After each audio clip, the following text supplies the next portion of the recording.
ମହାସାଗର ଆଡ଼କୁ ବାହାରୁଥିଲେ।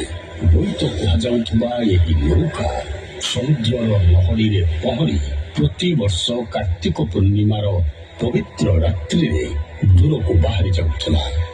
ସମୁଦ୍ରର ଲହରୀ ଉପରେ ଚନ୍ଦ୍ରମା ନୃତ୍ୟ କରୁଥିଲା। ଆଉ କୂଳରେ ଛିଡ଼ା ହୋଇଥିବା ଲୋକେ ନିଜର ପ୍ରିୟ ସାଧବ ମାନଙ୍କୁ ବିଦାୟ ଦେବାକୁ ଆସୁଥିଲେ।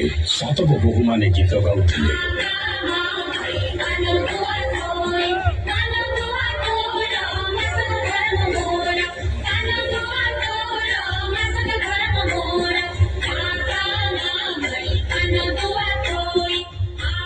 ଏହି ଗୀତରେ ଆଶ୍ୱିନ, କାର୍ତ୍ତିକ, ମାର୍ଗଶିର ଏବଂ ବୈଶାଖ ବର୍ଣ୍ଣିତ ହେଉଥିଲା।